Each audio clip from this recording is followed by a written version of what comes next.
Sayang nga eh. Gusto ko din sana siyang galing dun. Next time siguro, kapag feeling better na siya. But for now, pwede ba tayong dalawa lang?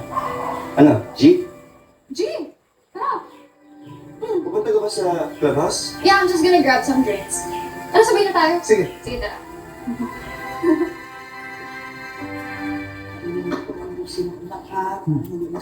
Opo, tama. Tama po.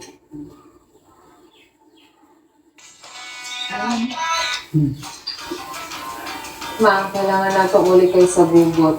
Kaya kinahanglan ta mahawa diri ni tatabago na rin kapuyan. Naintindihan ko, Marge.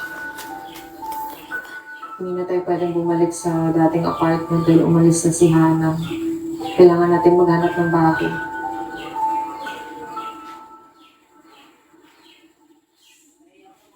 Marge. Tama ka na, Marge eh. Pati yung pagsasama niyo ni Paolo. Naapektuhan. Okay lang na. Buong buhay ko, ako naman laging naglilinis ng mga kalat mo, di ba? Nakakapagod lang. Kaya sana itong ibuli. Mama, maayos din ang lahat. Magturi na lang ikaw kay ate para hindi nagagalit. Bagay sa'yo. Ano ka na nga, mag-artista ka lang. Sorry. Ay, sorry. Mama! Di na, pagyambalan ko ako niya ang kontra. Sinabi na ayaw kong kumain! Ma, it's me.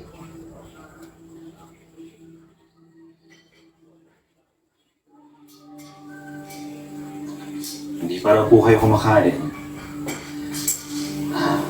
Have some soup at least.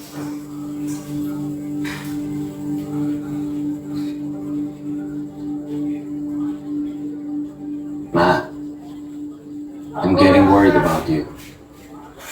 Baka po mamaya kayo naman po yung magkasakit. Wala nang sasakit pa sa panloloko na ginawa sa akin ng ama mo at ng ina ni Marge.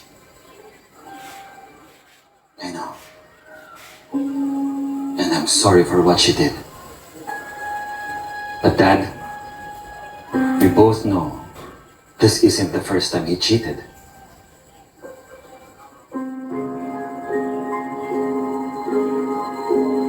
Ano?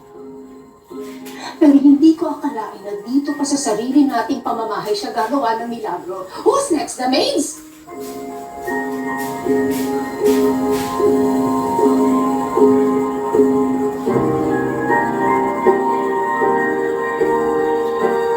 Nakakalungkot na.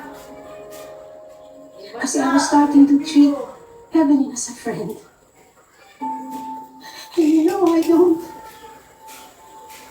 And I don't trust that easily, Paolo.